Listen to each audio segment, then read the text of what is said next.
nice. Front to back, leader's garment. Quite happy. It's alright, isn't it? Looks pretty good in that bad boy. Excellent, I think the word you're looking for is... Look at that thing. Looks beautiful, doesn't it? Beautiful. Now, only if you're ready for this. Welcome back to the OTB podcast, New Zealand's original and still the best mountain bike podcast, brought to you by the legends at Troy Lee Designs, Smith Optics and Filthy Bike Wash, and also the best bike races in the country, the Waka 100 and Edition Zero Gravel, that I know Red Dog is highly disappointed that he cannot make. Is that right, Red Dog? I can't make it, no. I'm so disappointed. I had all my panniers and stuff ready for a 3-day. Did you leave your fenders on? Because, I mean, I was going to. Yeah. Probably would have worked. You probably wouldn't have needed them because it should be pretty dry. Well, chance of rain over 3 days, you can't take these risks. You're taking 3 days for it, are you? You got to be prepared. I thought you were meaning you were going to ride down over 3 days from home.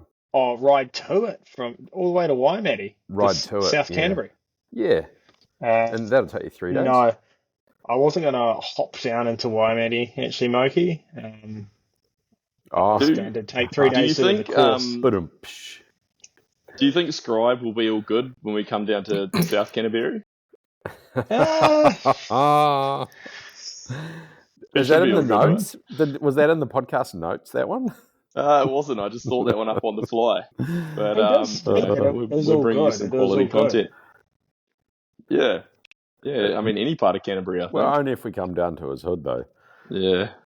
Depends where his electronic monitoring allows him to go to these days, I guess. I guess so. That's why he talks about everyone coming to his hood rather than him going to their hood. True. It makes more sense. Yeah. He did famously come and try and play a concert in Motueka, at the Motueka Hotel a few years back, but he got arrested because he had breached his bail conditions when he got to Motueka and he didn't get to play. Didn't get to perform. Yeah, so it was unfortunate. Classic. Did you get a refund on your ticket? No, I hadn't. I was going to go get a door sale, but yeah, didn't you were make going to it. Jump the fence at the back, weren't you? Yeah, you were. Yeah, of course. Yeah, you was. How else? Stand on the roof of your van listening over the fence. You've got to save some money somehow. And obviously that is Lester Perry, who will be my cohort at the Edition Zero. And then quietly, kind of in the background, tonight's episode, we're actually bringing you what are we going to call it? A get to know, with get to know your co-host, something like that. But tonight, we're going to get to know Chris Vanderkolk. Chris, it's great to have you here, mate. Good evening, Kieran. I'm as nervous about this as you are. A wee bit delayed. This is off to a pretty bumpy start. But Story of your life. Yeah, the podcast usually is. And yeah, look, I'm excited to be in the hot seat. If I disappear partway through, it's because I've gotten nervous and I've gone to top up my glass of wine. So, listeners out there, fair enough. Apologies for any continuity issues. I think we'll get Red Dog in there. Can I ask a quick question? What were you going to ask? Is that an Australian red? It is actually for our Barossa Valley. For our wine drinkers in the audience, aka Dan Sims.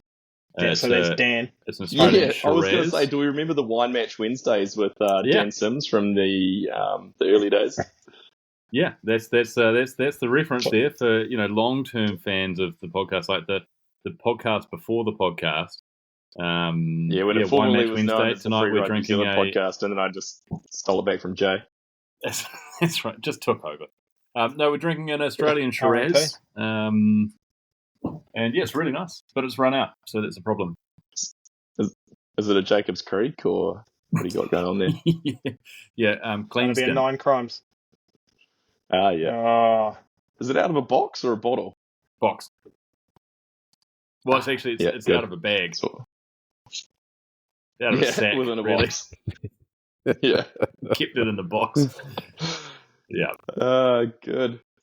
By out of a sack, you don't mean you're drinking it out of a camelback, do you? Not tonight. He's prepping No. for Walker. Yeah, He's getting used to drinking out of a camelback. They do I say am you've got to prepping for test your Walker. gear that you're going to race with. Yeah. Well, yeah. Look, speaking of gear, I got my entry today for the Fokker. Bit late to get that done, but now just looking at where I can source some Tums or any other kind of indigestion stopping sort of meds, which is kind of my go-to for cramp stop. So if listeners out there can source me some Tums, then that'd be great. You're just going all out there. Not recommended by a doctor, I don't think either. I'm pretty sure. The doctor who Not said that recommended. they're Not not for casual recommended use. has never cramped like I cramped at 60 k's into the Fokker. I think you can find many doctors that won't recommend them, just that one doctor. Yeah, but Why doctors wouldn't a doctor recommend Tums? Well, not for anti-cramping like mid-race. We just But if bang it says two of them. non-toxic on the label, then it's free game. You can use it for Yeah, anything. like, paint's non-toxic, but you don't drink it. I No, but feel you like, can. like bike sports have had Don't like eat a lead- tenuous don't eat lead relationship paint, though. with doctors over the years. So like, you take it with a grain of salt, don't you? What doctors say you should or shouldn't do when it comes to riding a bike. That's very true. Yeah. I mean, they It's call very him a true. quack for a reason. So Chris, we've been on this podcast together a number of times now, but I reckon it'd be interesting to maybe talk about your early days in the mountain biking and how did you actually end up here? I mean, that's what I asked myself. How did I end up here? But how did you end up here as well? Are you meaning like in terms of how did you end up where you are in your life or on the podcast? Well, probably both. It kind of ties together, doesn't it? Yeah. Well, Where did I go wrong? What do you mean? There's a Yeah. separation between podcast and life. I thought it was all one and the same. I mean, look, Lisa, I think I'm at risk of going down a bit of an existential hole here, but how I ended up here, I kind of don't want to dwell on that too much, and I prefer to just think of this as a phase or a step in the journey. But maybe to answer the question more directly, like most people, I got a mountain bike. Well, actually, like most Kiwi kids, I grew up riding a bike. And growing up in a place like Palmerston North, which Red Dog knows well, no shortage of places to ride Oh, bikes. it's a mountain bike mecca. Well, it was a BMX mecca. There was a hell of a BMX track in Palmy back in the day. I never raced BMX, but we used to take our bikes to BMX tracks. So I grew up riding bikes, and my first real introduction to mountain biking probably would have been via the Palmerston North Boys High Mountain Bike Club in third form, and my first real introduction to like being a bit of a mountain bike nerd and kind of getting into this side of the sport, which is like kind of making it a little bit too much about the lifestyle than anything else, was when I went to buy a pair of forks off Red Dog. So my relationship with Red Dog started at about the same time as my relationship with mountain biking, which says a lot. I don't know whether what it says is good or bad, but it says a lot. And coincidentally, around that same time, so I got my first mountain bike when I was 13, and I think third form, so first year of high school, we had a relief teacher, or I think it was a student teacher, who came and did our PE classes, whose name was Mark Leishman. Fans of the podcast will recognise. Oh, no way. What a legend. So I first You're met saying Kevin. you're saying mountain biking and Palmy's dead. Come on. So my introduction to mountain biking was probably as much about sort of who welcomed me into the sport as anything else. And I was welcomed in by two absolute pillars of the community, which is Red Dog and Kevin. And then also people who went on to become pillars of other communities, like your Sam Horgans and your Malcolm Clelands, who sort of peripheral guests of the show, I guess, or fans of the show, but no less important. Would call them friends of the show, I guess. Friends of the show, yeah, and have had long and respectable careers in bike sports, I guess, but probably for their own betterment got out of mountain biking a while ago. So that's where it began. I've got a question on that fork that you bought off Red Dog. The first I question didn't is... purchase it. Well, okay, well, anyway, the first question is, what was the fork? And the second question is, where did you find it listed? Was it on mountainbike.co.nz in the forums, or the buy-sell forum, or where was it? Oh, it must So- have been Vorb, surely. So Or No, it could have been to Vorb. I answer think the you're both question, wrong. It was a RockShox Jet, right? And it was listed Ooh, in quality. Barmy Boys had a term magazine, maybe, I think. And Red Dog had listed notice board? his forks in the school newspaper. And Amazing. I You called think you him, could have just told the other 3 people who were into mountain biking in the school that he had them for sale? and if I recall I was such a correctly, I could be thriving. wrong here, but 3561042. Does that number ring a bell, Red Dog? That, I mean, we might have to bleep that out because I think it's still in use. Oh yeah, that's But yes. fuck, that's They still get to the Red Dog residence. yeah, right. So don't Was that call Red Mr. and Dogs, Mrs. folks. Red Dog's house? Yeah, That is still in use. might be. Yep. Yeah. yeah. No way. So bleep that out. Call up and ask for I Red Dogs had this listing, and I was like, oh, I need some new forks for my bike, which was an Apollo LSX 1.1, and I memorized that fucking phone number because I was like, oh, got to call this guy to get these forks before someone else buys them. Like, who else is buying a set of forks that have been listed in the Palmy Boys school newspaper? And went around to buying off Red Dog. I was so unaware of how people bought secondhand bike parts as a 13-year-old kid that I was really concerned that if they didn't fit my bike, Red Dog was going to make me buy them anyway. and he fit them in his folks' garage. And I was like, oh, they don't fit because the I sear had remember been that. cut too short. And he didn't make me buy them, which was very good of him. Which is Spoke to the surprising. quality of the man. The steerer was so short because the bike that came off was fucking huge, and Chris's bike was equally fucking huge. Because your parents bought you a bike ride and you were going to grow into it. Yeah. That was the idea. That's how it went. And so I had a Yeah. 19-inch. It was massive. Yeah, That's not even your size you would ride now, is it? Yeah. No, I was going to How grow. big I do was they going to think grow you were into gonna it. get? Still growing Absolute slowly. farm gate of an aluminium hardtail. Red Dog had a specialized rock hopper, and I had an Apollo LSX 1.1, and for anyone who got into sport in a similar sort of way, that's where it started, and it went from there. And then Red Dog had a gang of mates who then kind of became and remain some of my best mates. So I was very fortunate to become a mountain biker, and find some friends in the process. And I've dearly held on to both of those things. That's literally how I've ended up here. You've also memorized that phone number unbelievably well. Yes, some of our listeners. Some things just stick, eh? Oh, Yeah. you're just going to get Bev Dog or Sandy. Yeah. Yeah. That'd be it was good for funny a though, yarn, I'm because sure. Yeah, they're good. that was like third form, right? So when you're a teenager, 1 year is a massive amount of time, right? You think third form's a long time, fourth form's a long time. And I think about it now, that shit happens in such quick succession because I got my first job when I was in fourth form. I got a job at Pack and Pedal.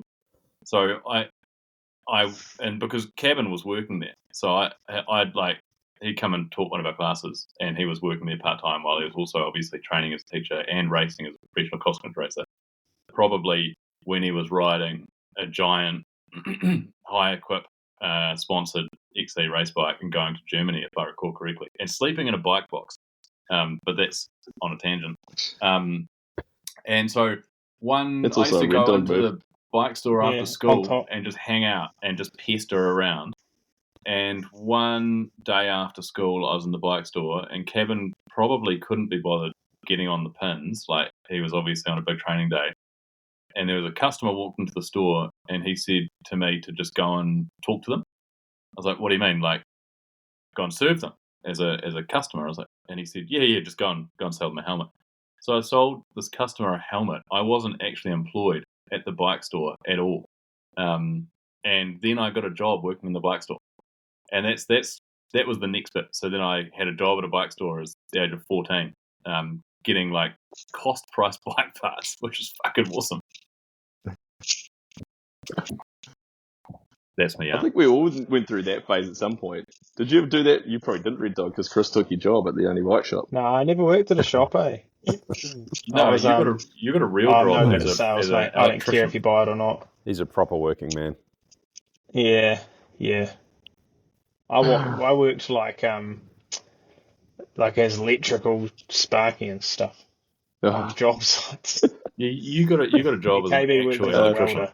No, I was a plumber at that age. I was getting dragged Were around you? plumbing jobs and crawling under houses and shit like that because I was the smallest one. So I'd be the one that was like sliding around underneath houses to fit pipes up underneath. So Yeah, that was me, but without it, like with cable. Yeah, you guys no, were like I think that's child labour these days. you guys were like Yeah. Victorian era England where they got children to do actual like man jobs. That's right. Yeah. Once you turn 5, that's it. You're equivalent to 40.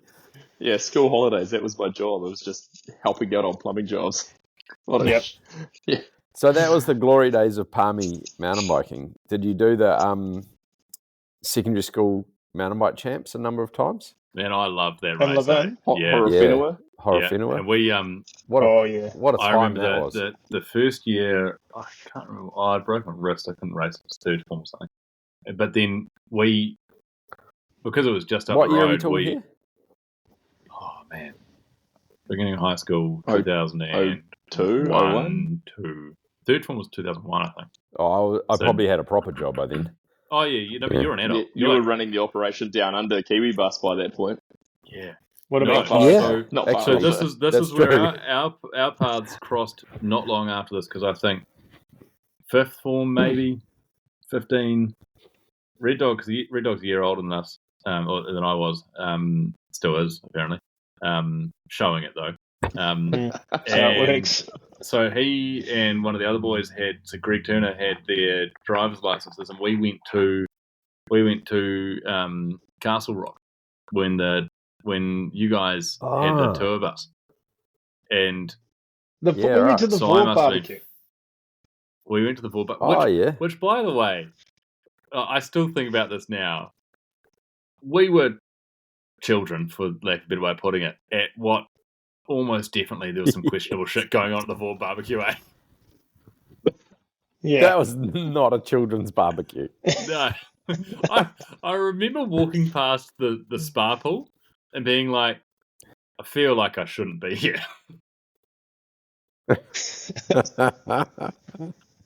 Well, I mean, yeah. I'm not Mikey, that you- much what older are you- than what are you. you- I wasn't. Mikey, were you there? No, I don't in the know. I evening? don't know, but I do know that there was some other stuff going on around because there was.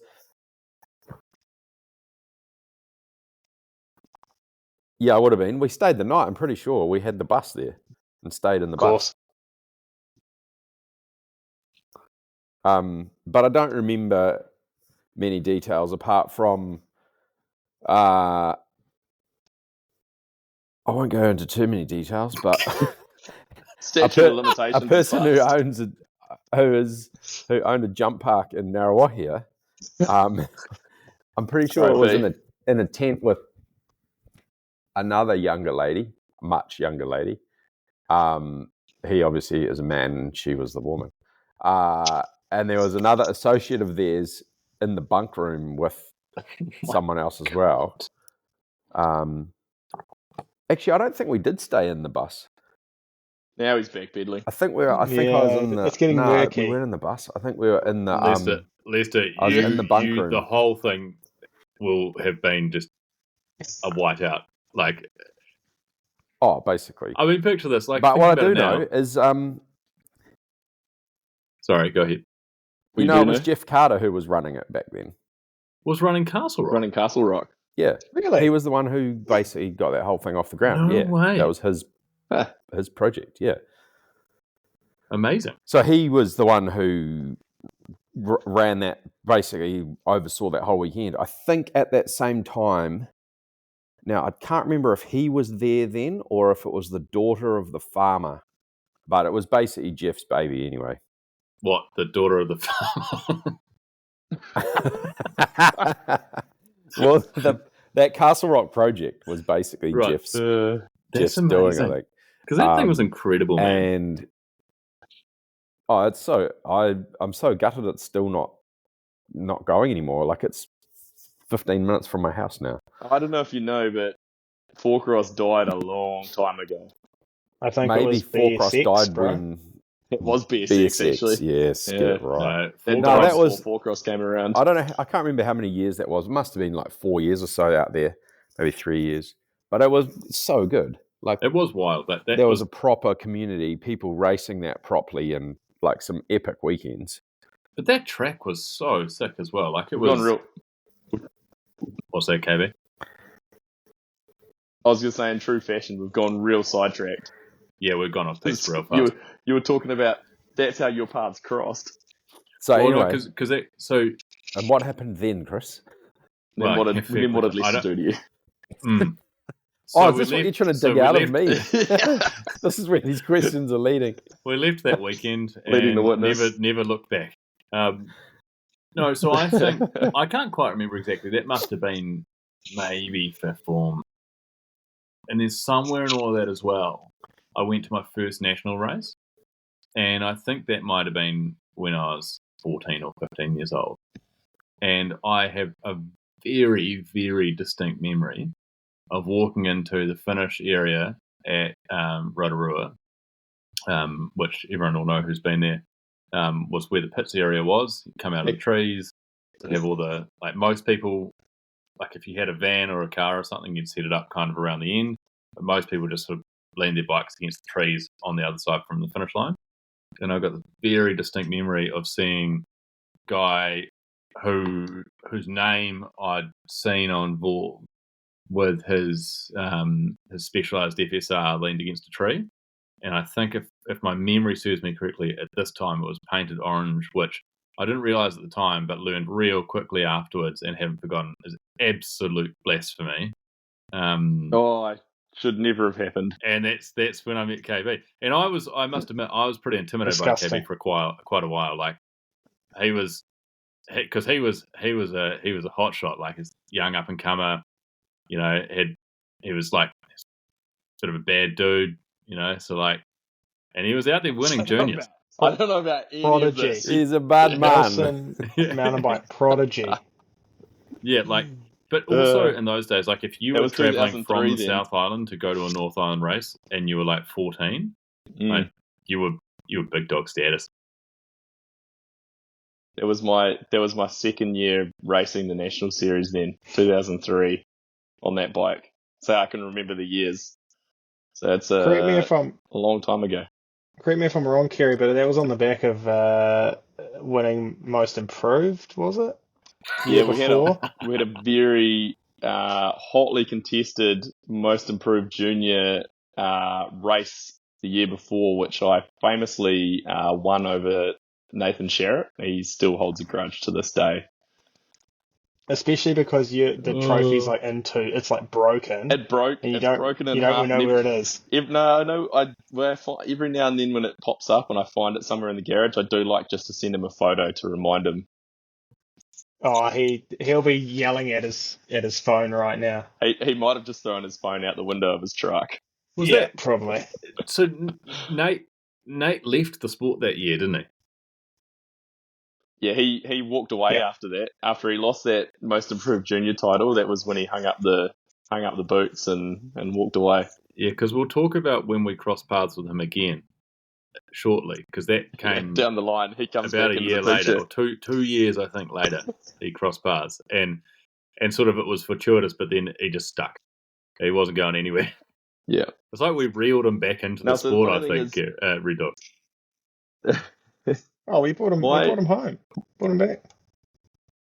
My first memories of you guys is I don't remember that year, but it must have been like 2 years later in 2005 when you guys did your road trip down to the South Island in the Civic.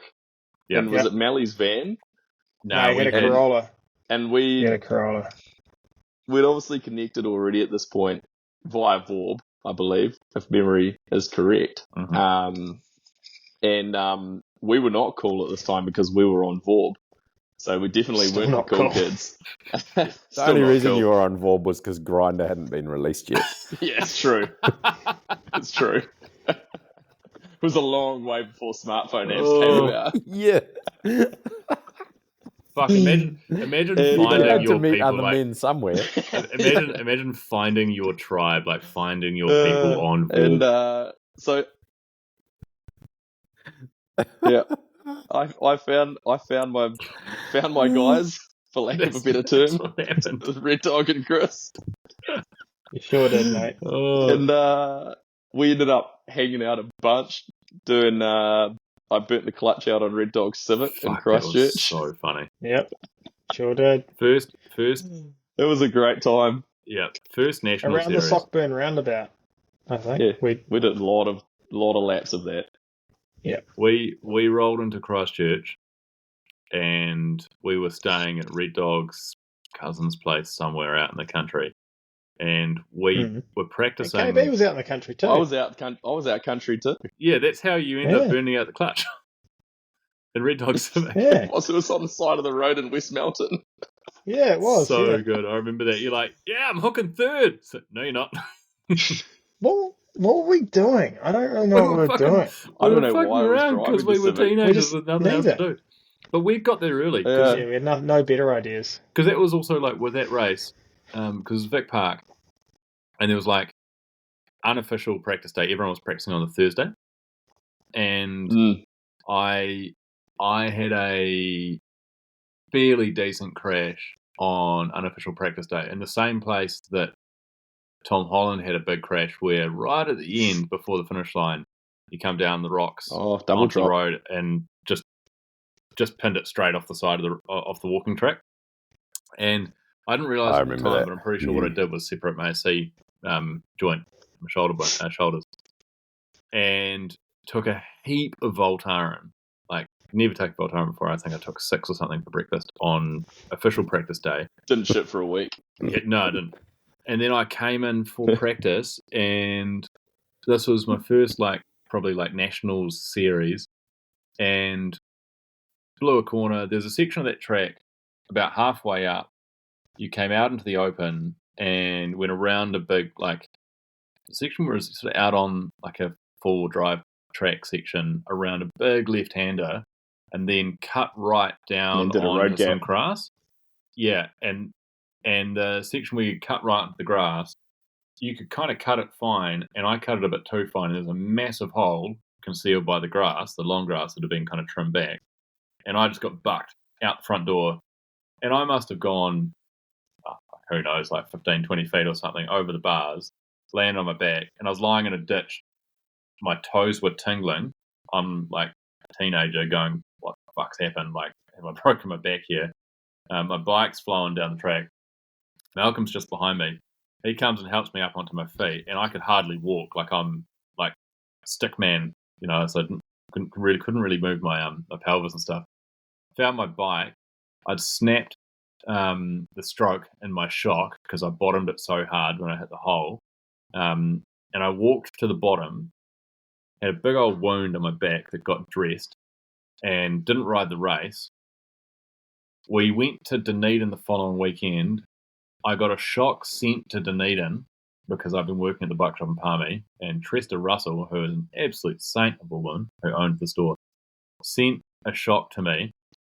I picked it up in R&R in Dunedin, did Dunedin, still just cooked on Voltaren. When I finally got back to Palmy 3 weeks later, I went and got an X-ray, and I had 2 cracked vertebrae. And we did that whole fucking South Island roadie, rolling around in the Civic. Ended up doing 2 races because we did Dunedin and we went back up and did Blenheim with 2 cracked That's vertebrae. right, Blenheim was after. It was hectic. What bike are we talking here, Chris? Oh, mate, absolute classic Giant of the Comp? era. No. No.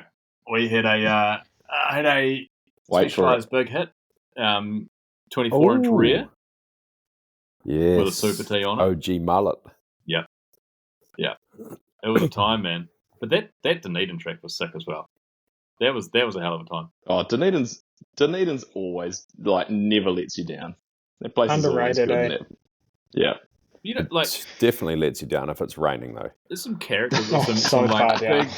big, Lets you big down The year names. time. before, in 2004, when it was just bucketed down, it was horrendous. Actually, '05 Yeah. it rained as well. Yeah. For a long I've time, got a- I'd never been there when it hadn't rained. It'd always be dry and then rain. I think I've Awful. only raced in Dunedin once ever. Yeah, I have. Is that And it? it was on a yeah. This was like very early, probably the first full national season that I did. Me and Dodgy touring around in his old Commodore. Anyway, that's totally getting sidetracked. I think I've been there plenty of times, but I've always been injured.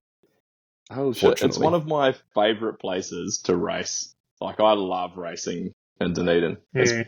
like some of my best races and best memories in that place. I've got iconic memories of a young KB on a GT racing there. Mm-hmm. Yeah, be '05 probably. I didn't Five. race in '04 because I had a broken collarbone. Yeah, I just have memories of that. Yeah, I Were you did there, but you didn't third, race, third Kerry? fastest time of the day there as a junior. What's that, Red Dog? Were you there in 04, but you didn't race? Yeah, because I think I either broke it on the way there or I was already planning on going or something. I was still there, but I didn't race. Yeah, right. Was that 04? Was that the first year we were there, Yeah. Rico? What a time. Because no, I've only raced Dunedin once, and it was No, that we year. in 05. We were there in 05. No, you guys were '05. Yeah, I went in because the 04. following year, Um, yeah, you went you'd like an advanced like an early expedition to go and sort of just check lay of the land, and then we went down The to the early next year. adapters network. No, it was the following year. Was the following year was probably the peak like New Zealand National Series road trip year, because that was when we had Red Dog's little Nissan vanette, and Mally had a giant Mitsubishi L300 van, and we drove straight to Wanaka for the first round at Treble Cone, and this was just after they had a national series like just after New Year's, and it was when they had massive riots at the campground in Wanaka, and most of it was downhill racers just being shit kickers and causing trouble. Was that the year that a bunch of the Taranaki boys and Wellington boys were a bit ruckus after the race, or maybe even the night before the race, and one particular bike mechanic from the Kapiti Coast fell through the roof of the collectibles fair big marquee and then through a massive glass table? what? I don't know this story, His so I name can't might confirm. rhyme with Bod Radsley. Oh, I'm familiar. It might be that year, I think. Not Were we sure. are we going back into like the mid 1990s at I this point? think we're getting a bit sidetracked. No, this wasn't. No, this was 2000s. Pretty sure. Had to be early. It was we're early. talking If like you're listening, 2006, Bob I think, Ratsley. at this point, aren't we, Yeah, Chris? we're up to 2006. Yeah, Might it's be the 06. year before, or a couple of years before that. There's actually there's one other event that I went to really, really early on. It must have been I think it was the first mountain bike event I ever actually went to. It was before Nationals. We went to the Awesome Foursome in Wellington. And I always wanted to do that. How Right. good was that? that I was the forgot about that. sickest Yes. event. So Malcolm and I, our mate Melly, who the listeners have heard about before, his dad lived in Wellington. And so we went down on the train, I think, and his dad drove us up to Mana from Wellington, dropped us off with our bikes in the early afternoon or midday or whatever it was, and then picked us up at about 10 o'clock after we'd been there all day. And that race was so cool. It was like this random little short track downhill, and they had 4 events. They had a short track downhill, then they had a dual downhill, so like a 2-person up downhill. They had a 4-cross and a slalom, and the 4-cross and the slalom was under lights, and it was so cool. And JK was there, and he was on that taser, and that's all you need to know. That's all that mattered. Did they run that just 1 year, or was that multiple years? I feel like it happened a couple of years. Yeah, at Dodgy and I least. definitely went down to one of those. we and went I to the do last remember one. it being really good. Was it awesome? It was awesome. It was awesome. Yeah. And it was awesome. Probably a little bit like the fourth weekend. So that was the door into national series then, Chris. Did you do a few nationals, like full nationals, or? That was probably the extent of it. And this is where, as I said to the boys, there is a real risk that this hot seat session is just an expose into how much of a nobody I actually am in the bike industry. But that's all right. I did most of my racing when I was at high school, and then did a series. I actually know we did when I was at uni. We did a season, which was I can't remember what year, 2007 maybe, where we raced dirt park or snow park, which was sick. We raced Christchurch again and Nelson, I think, all in a season, and that was a good time. That was Rendog. You were living in Christchurch at the time. I reckon that was 08. Yeah, that'd be 08. Yeah. I think we spent a fair bit of time with you, Kerry. We didn't race Christchurch. Did we not? No, we didn't. But that was we spent a fair bit of time down in Queenstown, and that was when everyone just travelled around with a downhill bike and a dirt jump bike. And between races, you go to the skate park and the dirt jumps. And we went to Sticky Forest, which is still there, but is now surrounded by just expensive holiday homes. Tom Holland raced dirt park in his undies. I remember that. We That's convinced him right. to do it. He was in the local news, in the newspaper. What? How did we convince him to do that? We were just I like, you should do it. It didn't take much, eh? I don't know. I don't think it took much. I think he had pretty rubbery arms. There must have been some sort of bet or something that had gone on, but I think it didn't take we were much. like, oh, it'll be real aero. This course is real fast, but it'll be real aero. And we just got to the point where it was like, he still you ran ran knee naked pads. aero. How Yeah, long- knee pads on. How long would that course have been? I never went to the downhill there. I've only ever went there in winter. It was a long course, and it was rough too, It because started it was so dry. basically at the top and just about all the way to the bottom. It had to be like To the bottom of the hill. pretty much. Oh, Yeah. right. That is a big drop. It had to be like a Yeah. 4 to 5 minute track. Yeah. Yeah, It was good too. It was pretty good. it was like, fun, and it was so dry and Yeah. so rough, and that rock was just so just fucking Yeah. harsh. It was a mean track though. It was fast. Have you got a standout downhill result from those National Series days? Is there a race that is So excels in your mind? My best race results probably actually came a little later. Mainly when I started doing a bit of enduro a little while later. But I think probably my best result would have been actually not my best result from those days was actually a 4-cross result. So my standout, I was going to move you into the 4-cross. Like, I'm looking it up right now. yeah, I don't even know what the result. I think it was 4. But Is that by on virtue Roots of, and like, Rain, Red Dog? like getting into the final, and then I was first alternate for the Oceania's team, I think. Really? Because it was at Wellington, and it was I was living in Wellington at the time, and we'd helped build the course, and it was that. So that I thought that was the peak of 4-cross in New Zealand. Was the Wellington 4-cross course was so sick. Hadley Boyce built it. He did all the work, built the start gate, everything. The start gate's still there, and it had like a massive wall ride, and it was a wicked course. So we helped build that, and then we raced that year because we had Long Gully, and then we raced the 4-cross up in Berrenport, and that was a mean race. That was a lot of fun. I think I'm pretty sure I might have been at that. That was really good. Apart from the start gate was quite low. Yeah. And if you had a BMX snap, you could jump the gate early, which I inevitably did. And it was also like it was like just a push gate as well. So it wasn't like a hydraulic or anything like that. So Yeah. you were pushing it That's over. right. I was there.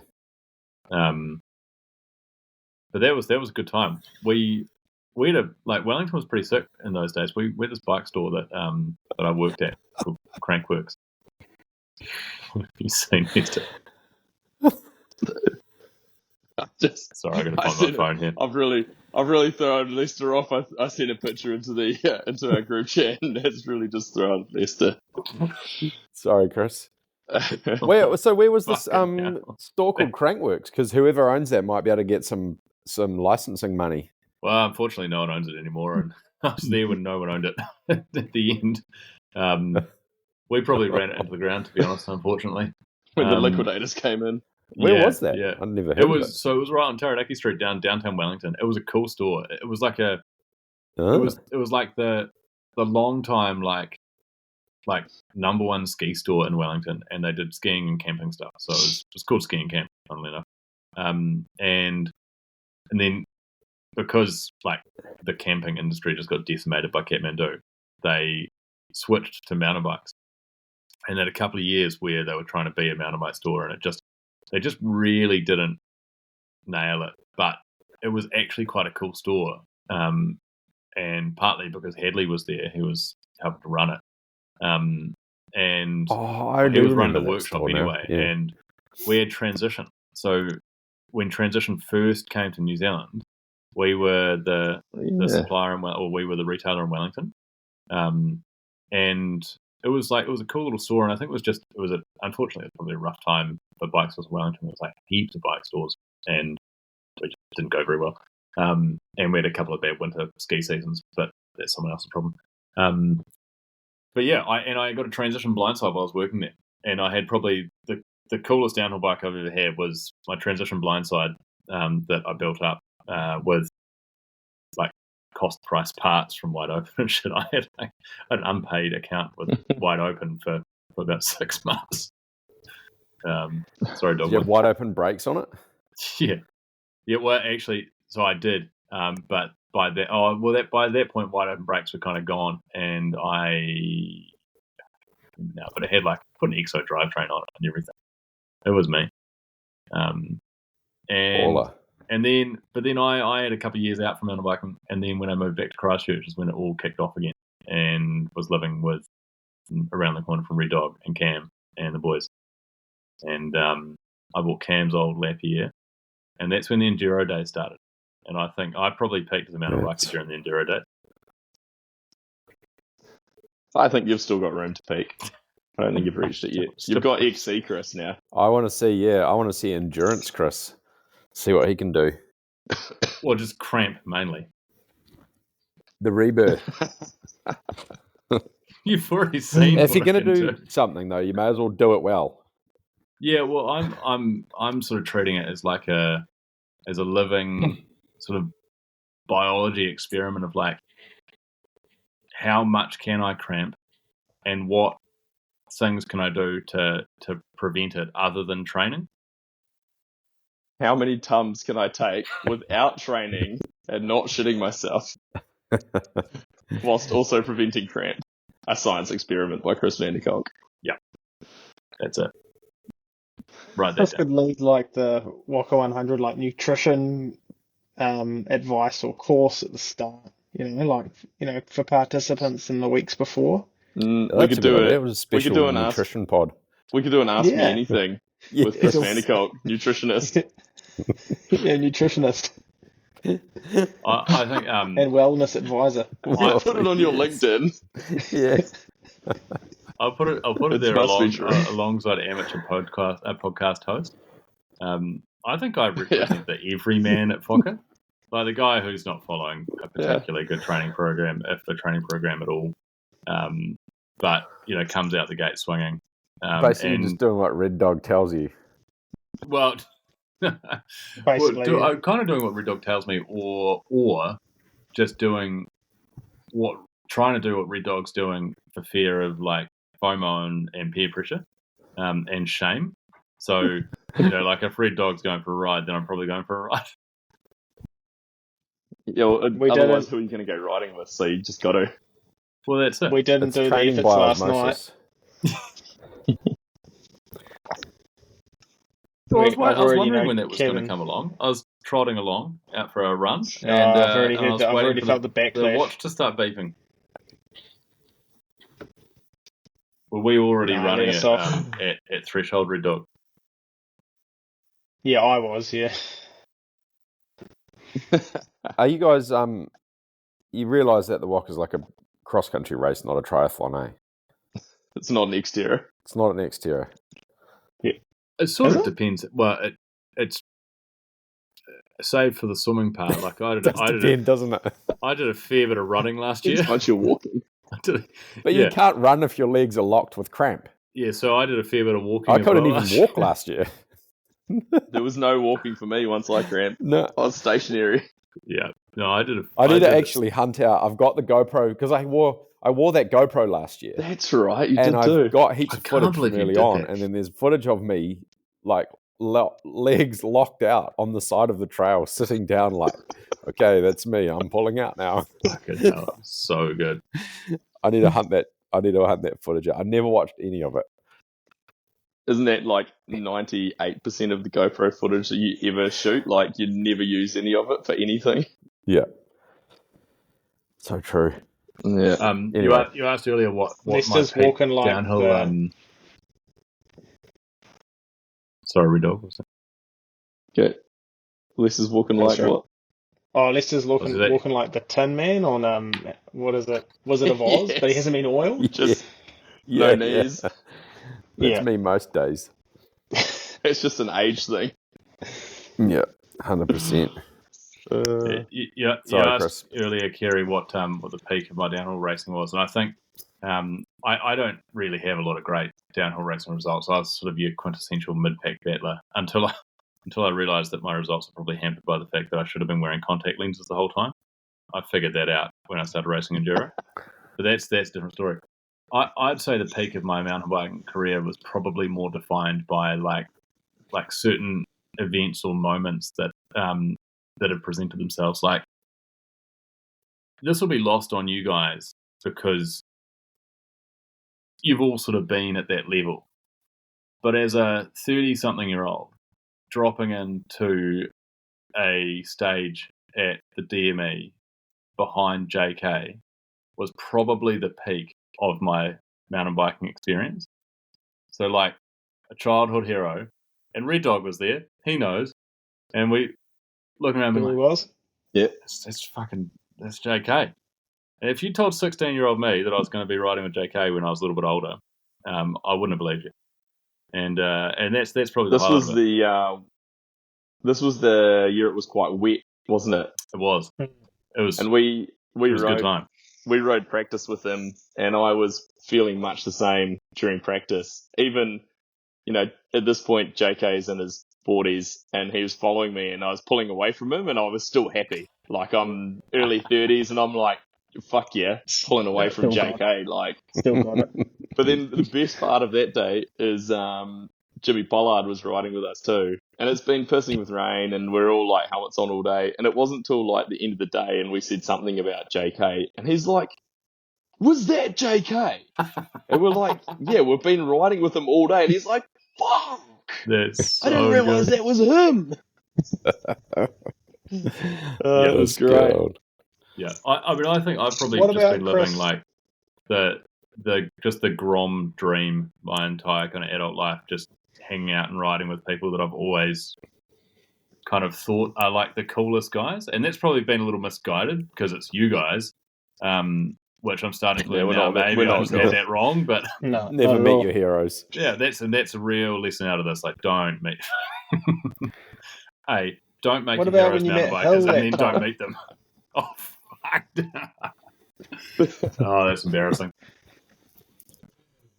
That was a similar moment, except it wasn't riding. Wait, you met Hill? Yeah, he met Hill in like where was it? I was in Zermatt, weirdly Maybe. enough, for a wedding Zermatt. the weekend before the EWS that was on there, and I was sitting in this pizza restaurant. That the pizza restaurant's owned by a mate of mine whose wedding it was, incidentally, and is in Zermatt, in Switzerland. And I was sitting there on the rooftop in summer, being like, "Fuck, how have we screwed this timing so much that we're not going to be here the following weekend for this race?" And I was like, "Holy fuck, that's Sam Hill." And so that was the first bit. That was like the Grom moment. This is only like 3 or 4 years ago. And then he's sitting there with JC, and I was sitting there with my wife. It's like, I can't tell anyone about this. No one understands the significance of this moment. And so all I could do was I went down to pay the bill, and he happened to be down there paying the bill as well. I asked him if I could have a photo with him, just so I could show you guys. I put myself through that punishing, Straight to embarrassing us. moment of like asking I don't know another if I've adult seen this. man for a photo. He's just there having his fucking pizza, right? Just being a normal dude. And I'm like, this is so embarrassing, but I have to do this for your sake. And I can send you the photo, and you can put it on the gram if you want. And I look like the biggest Please cheeser. do. There's a 16-year-old in there just going like, oh my God, I'm standing next to Samuel in a bar. It was the same moment. It was the same as like the teenager in me that was when we were at Wanaka at that round, after the treble cone round, that if anyone remembers was pissing wet and fucking horrible, and they hadn't even really built the track. But at the bar afterwards, which was Shooters at the time, the waterfront bar that's now I think like HQ or Water Bar or something, at the front of the mosh pit, and Rankin, who I'd never really met before, but if you were a Grom in those days, like Rankin was like a god, right? Like because he always had Jesus. a lowered van, exactly. Like you just sort of like couldn't go any closer than 10 feet to him because he just sort of had this aura, and he had an aura. He had an aura. He had an about actual aura. Like, and he also had a tattoo of his name on his back. So like that's what and he had a massive Troy Lee logo on his van. So like he had an aura. And we were in the bar. I was underage, snuck in with a fake ID. Well, not snuck in, just walked in with a fake ID. It was Wanaka in those days. No one checked. Hammered also, and at the front of the mosh pit, and Rankin. Stand next to Rankin, just going hard with the live band. I was like, "Sweet, I've peaked. I've achieved all my goals." So my results as a mountain biker are not results. They're not on timesheets. meeting people. They're meeting people. They're not tangible. They're memories. Yeah, they're also photos. Man. I love it. So good. Yeah. It's kind of like the time that Nathan really headbutted me. It's a memory.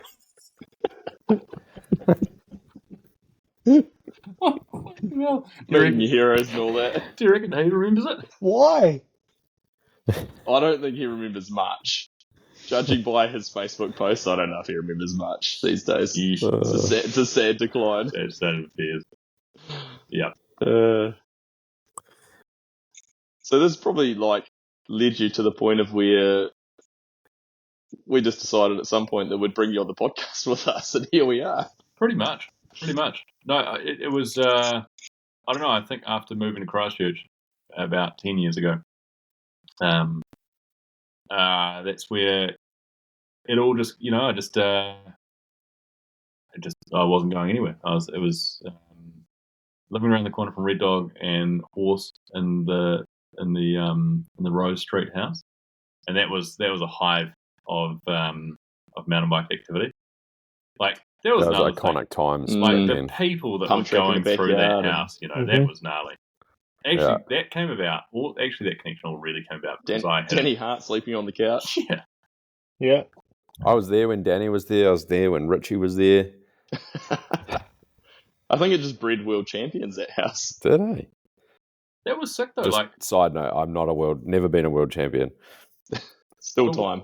Because we had, you could still get there, Mikey. There were so many people that would like come out to race. Like you remember that couple of years, like we had some big people came out and raced. Like Strobel came out and raced, and he hung out and like we travelled. I think I remember travelling to Rotorua perhaps with Richie and Strobel's here, and I remember meeting Nico through that as well. Because Nico came out, didn't he? Oh yeah, Nico came and stayed. Yeah, Nico Malali came and stayed. Yeah. With Justin. And I remember having a yarn to they were teammates Nico on Trek about the benefits. So I was working for Icebreaker at the time, and I had a big, long yarn about the benefits of merino clothing for hunting. I thought you were going to tell us about the benefits of 4-bar suspension for downhill bikes, and that was what bred frameworks out of that. Absolutely, yeah, that's where it all came from. But that was a time, man. Like, and that was only a couple of years I was living in Christchurch as well. That was so good. That was a lot of fun. That would have been right around the time that I moved to Christchurch because I had like all these mates who were living in Christchurch, Yeah, and there I was a moved mean there. crew. And then you guys all left like 6 months later. It was real cool. Yeah. That's that. I was out with Yeah. the Is there three, a I common think. denominator there?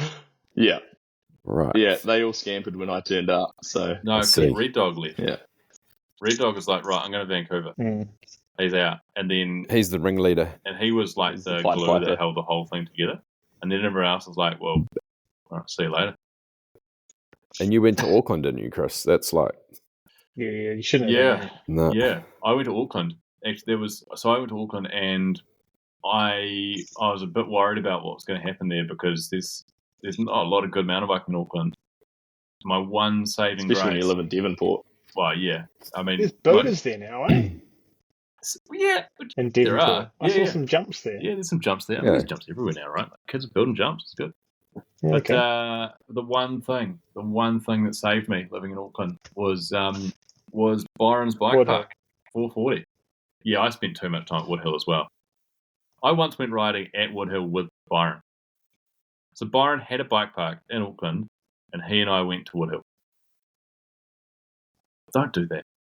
He just wanted to go and see what he could build his bike park up to. What his competition was that he was trying to achieve. I bet he hasn't been back since, Chris, either. Don't think he has, no. I spent a lot of time at 440 during that time. First time I went out to 440, I booked a seat because you had to book a seat to be there. Drove all the way out there, an hour drive, and the gate was closed because it had been raining, and Byron hadn't updated the Facebook page. Thanks, Byron. Oh, I hope you sent a written complaint. I did. This Get is it it now. HR. 440 HR. Back in the day. So what now, Chris? You're just living the dream back in Wellington. I'm living the dream. Kids. I've kid, got one kid Doing this stupid podcast. doing this. This is actually just an excuse to catch up with my mate once a week. It's mostly all we do, and then we record it and let other people listen to us talk shit. Yeah. I mean, the best part of the podcast Pretty is when the much. podcast isn't being recorded, in fairness. It's the bits that we cut out. There was a fantastic conversation earlier about a protein bar. That one was apparently is a considered recorded. treat. It's got to be. I think you've Maybe- got to use that somehow. Maybe Let's we can go. put We that could behind- use that. We could put that behind a paywall. And we could make some money out of it. Yeah, it'll Someone cost It put has it to on go- Patreon. It'll have to go on OnlyFans. No, I Send it to Lewis Buchanan. He can stick it in there for us. I like you guys have discovered the benefits of a cross country bike for when you've got a 1 hour window to get out for a ride, and the best thing you've got is a XC bike. And But also, just how fun are they? fuck, how good's a cross country bike, eh? It depends what you're doing. Riding? Oh, They can I bring the enjoy- fun, they can bring the pain. Oh yeah. Yeah, it's true. You've got to find the pleasure in the pain. That's the key. Yeah. Find comfort and discomfort. Yeah. That's the You ticket. sound like that's what a yoga teacher would say. Sounds I like- got that. I He's got that from reciting your bumper mate Art stickers. Green.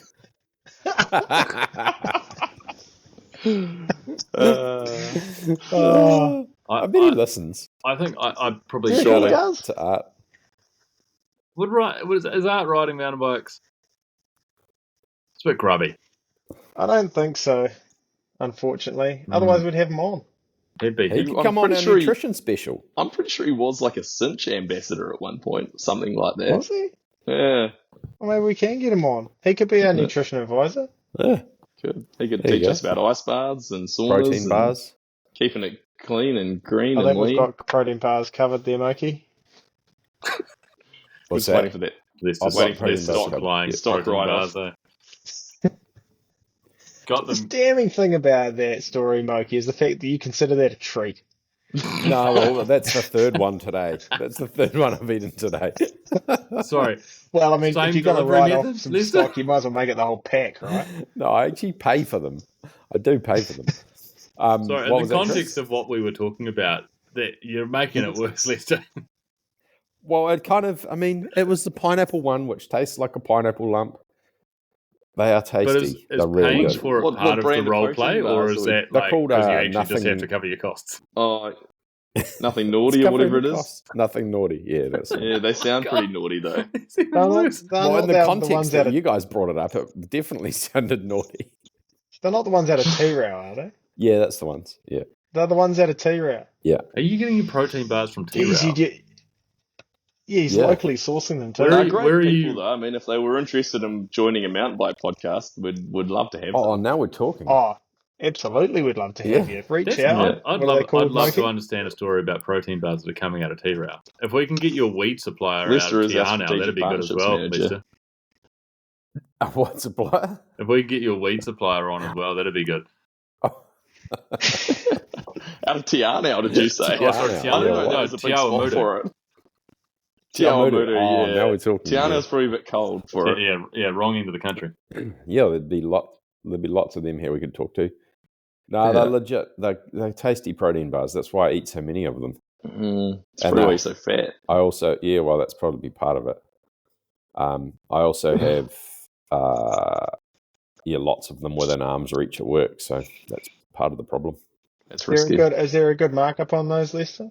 They're making a good margin? Nah, they're not really. Nah, Oh, yeah, food No. stuffs like that doesn't have that much margin in it. I'm Cost of surprised. living. Am I right? Yeah, that's fine. If he's skimming them off the top, it doesn't really matter then because he's not making much of them. Well, I think we've told Chris's story. You got anything else to add to that before we go just completely sidetracked and I have to delete the whole end of the episode? No, I don't have a whole lot to add to that. My story is probably one of being fortunate enough to find some friends and a sport in one, and that's that's all you need, isn't it? You need something to be excited about, and you need some people to be excited with you. And I wouldn't say words I've to got live the by. results to support. I don't, put it this way: I certainly don't have the results to justify being on a podcast about mountain biking. But I've weaseled my way in, so Yeah, but- you know. Having results doesn't mean you know what you're talking about, though, either. Nah, not at all. No. We just like you here for the banter, mate. No, thanks, mate. I appreciate Chris, it. here's a parting gift for the listeners, and to tie it back with the Fokker. What's your one piece of advice for people thinking about entering the Fokker? Maybe they're the everyman.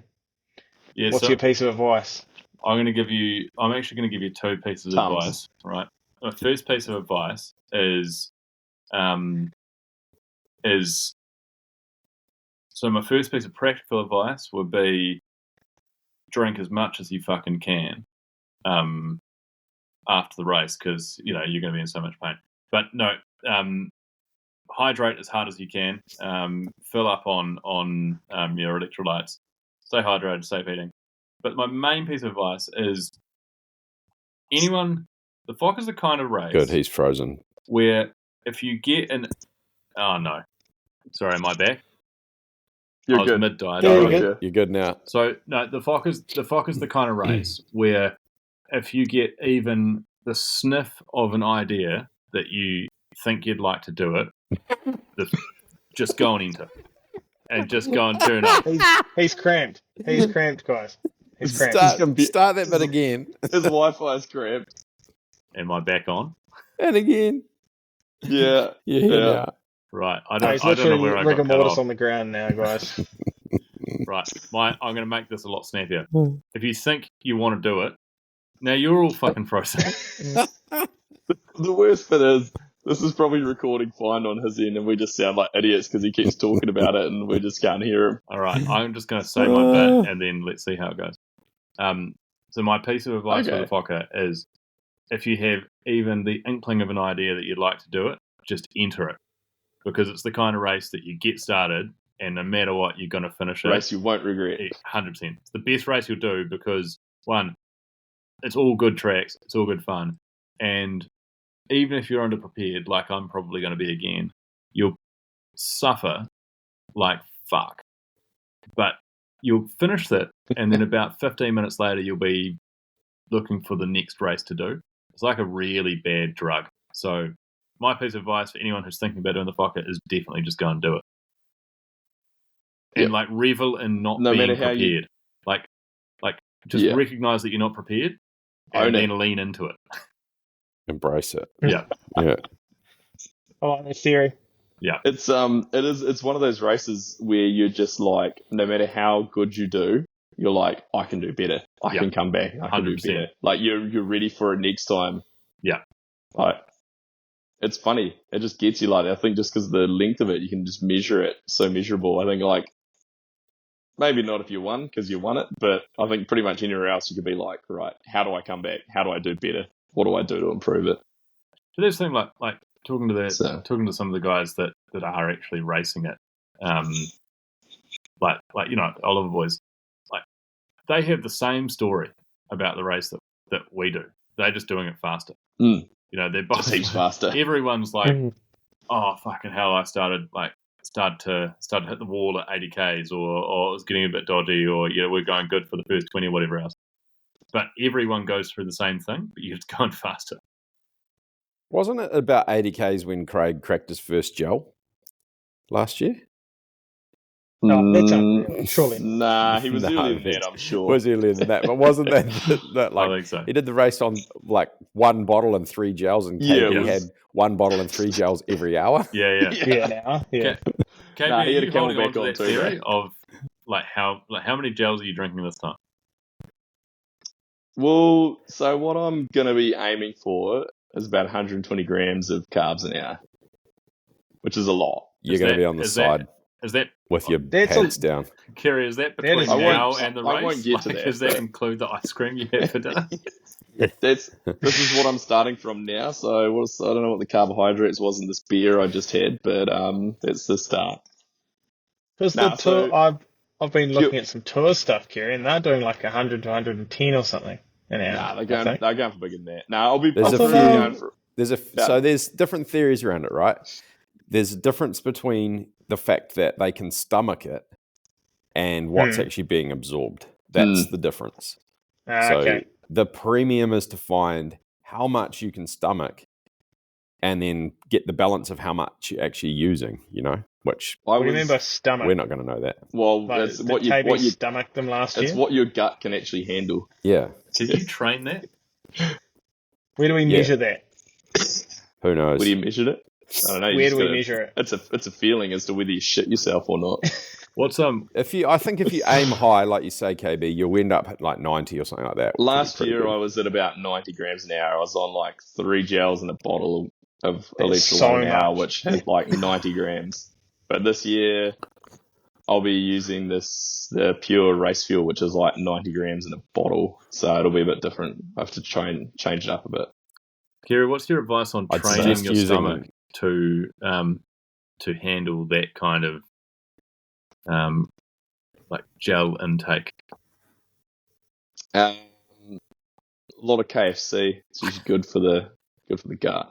Really Ooh. lines it. Lines up good. Yeah. I've got a Yeah. question. What's your go-to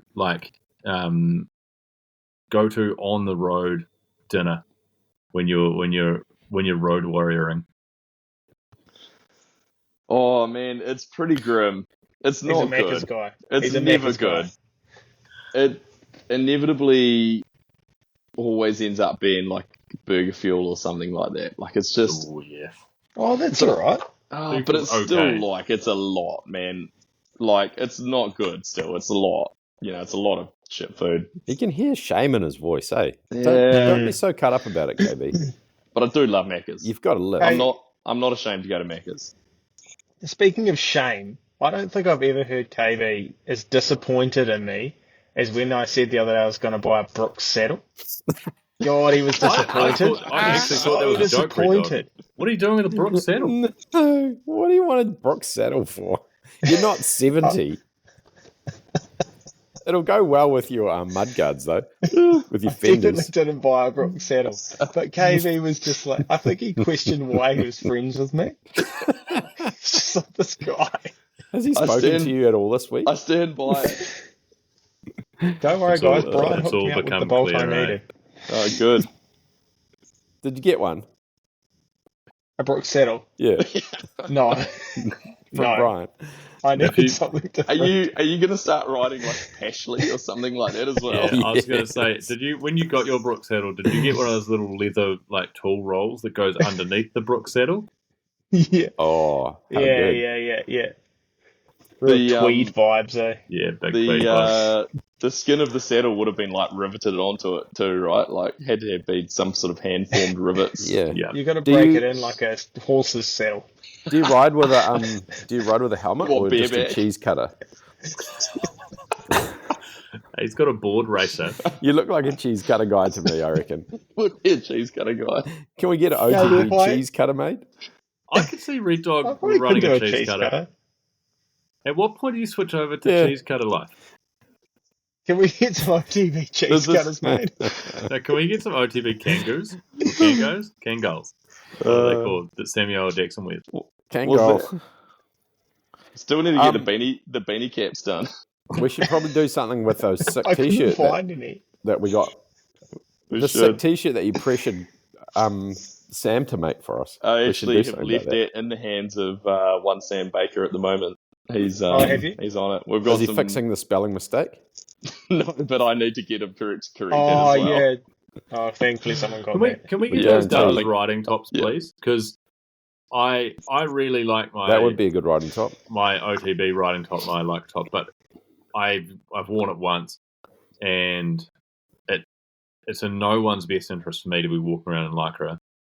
So I'd really No, but like. Lester's going to design us speed suits for the Walker. We're all going to race it in skin suits this Actually, year. Okay. Oh.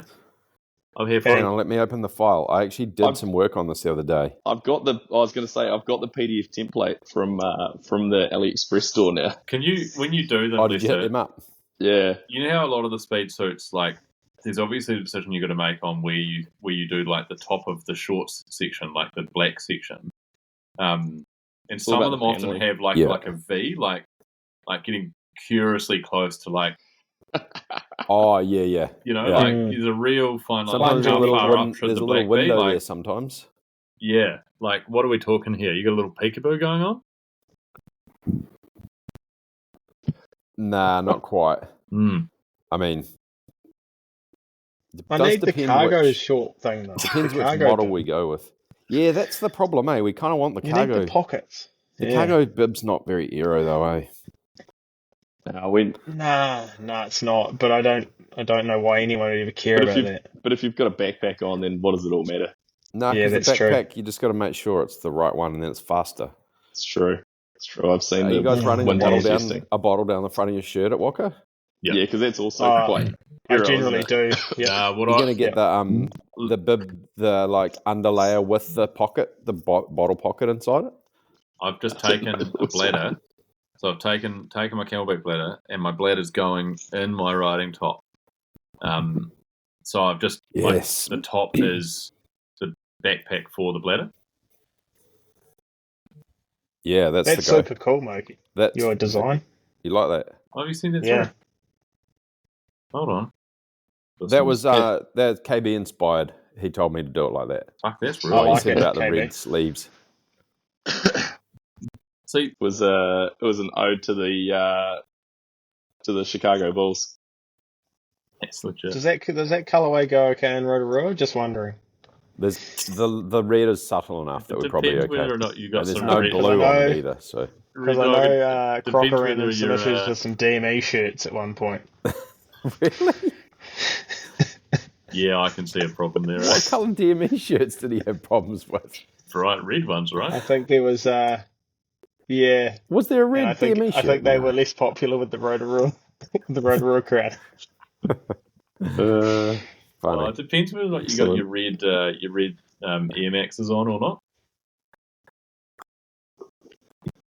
Yeah, it's true. You could do some custom painting of their shoes, paint them red, riding shoes. I got a Listen, pair of can red you- road shoes, which would go sick actually. Can you just do that as a normal riding Be top? good for Mission Zero. Because I have literally zero use for a speed suit. Well, maybe you'd go faster if you had one. Maybe you'd cramp less. The compression cramp helps more. with cramp. Tell We you what you should. can't Well, do, we've get it got off to very do. fast. We need to do a like trail shirt. So I think we use. We get Mr. a few options done in this. We'll do a pre-order. Sam Baker's trail shirt would be pretty cool. His design Mm. as a trail shirt. We've got to find it. We've got a good. A good I'll get onto that. thanks, Sam Baker. I reckon by next Christmas we could have something going on.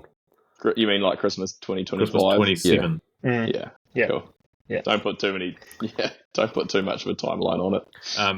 Hey, Yeah, one thing. we'll just keep we're going to everyone- be running out of time pretty quickly, but there was one thing I want to talk about today.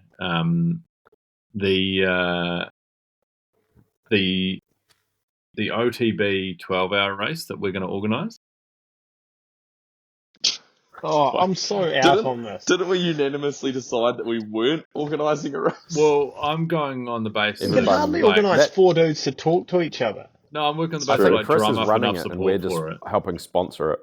Yeah, so I want to pitch the idea to you while I've got you guys on the line and while the listeners are here as well. They're probably not anymore, actually, but we'll have a crack at it. No. So the OTB Overnighter is like a return to the good old days of night racing, you know, like the day-night thriller, the Is this Cat-Eye like a Moon Taupo or Ride. day-night thriller sort of thing? Yeah, Yeah. that sort of thing. Except Cat-Eye Moon Ride. that's it. But one of the things that's going to be different about it is it's going to have a hot stage in it. So you have an option of doing like a full downhill stage or downhill section as a shortcut, but you'll be doing it through the night. So we're doing it doing it in Nelson With no lights. No lights. Yeah, option of lights. So and as part of it as well, it's going to have like an enduro stage. So you'll be timed over the downhill stage specifically, and there'll be like you'll get time bonuses for how you rank on the downhill stage. So people are going to be incentivized to try and race harder at night on a downhill stage on an XC bike. So I'm just putting that out there. Just want to see what the mood of the room is. Is this just going to be like a window from like 1 a.m. to 2 a.m. or something that you have to do this stage as well? So you're cross-eyed, tired, cold because middle of winter on an XC bike, on Scared. like If you're Kaka, KB, and scared. Good start. Yeah. Will we have St. John ambulance on standby or? No, But no, we'll have proper paramedics.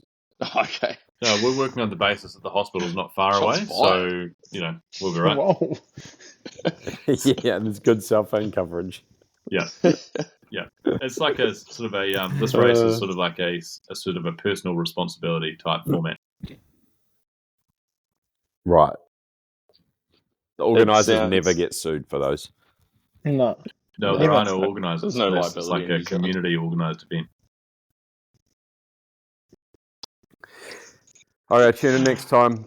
We'll get Yeah. the link for the sign-ups live. Along with that trail shirt. Yeah.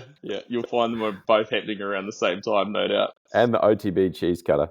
Yeah. And the beanie cap. And the beanie cap.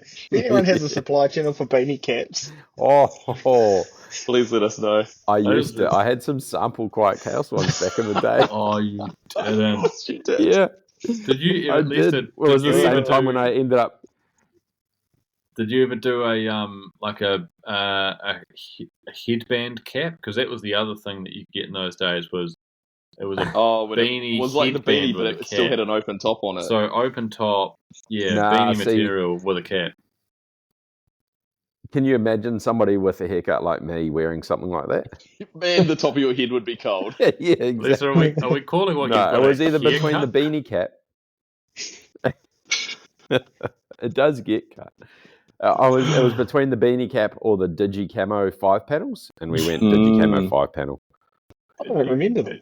No, they were legit. I wish I still had one actually. I mean, the fact that you're weighing up between a beanie cap and a 5 panel, that's in early days for a 5 panel. That was early 5-panel days, yeah. Yeah, it probably was actually quite early. Yeah, now I really think good. about it. We were You ahead sure of it the wasn't game. a trucker? You sure it wasn't a trucker hat? Because No, I mean, no. a Digi Camo trucker hat is definitely fitting in that era. It was absolutely because it looked like a legit like fatigues one from the army. You know. Yeah, Was it actually Anyway. just we're getting super From the surplus sidetracked store? here. We're doing, don't we ever? yeah? Yeah, I was buying them from the army surplus store, but That one of those spades that folds up. And some camo pants. Yeah. Yeah. Yeah. Holy shit! I mean, that's the other Wow. thing. Like, Okay. This is yeah, we're done. Sorry. Okay, let's wrap Did it the up. army actually have surplus? Where did this stuff come from? It's the American Army, not the New Zealand Army. The New Zealand Army's got nothing. Digicamo? like, what? In what world do you need Digicamo? Is it like In the Minecraft. virtual world, man. In meta. pixelated war or something? yeah, Minecraft. Have you not watched Minecraft yet? Minecraft! Oh, fucking hell. Oh shit! And with that, we'll see you next week. All right. What's up? I come from the land of down on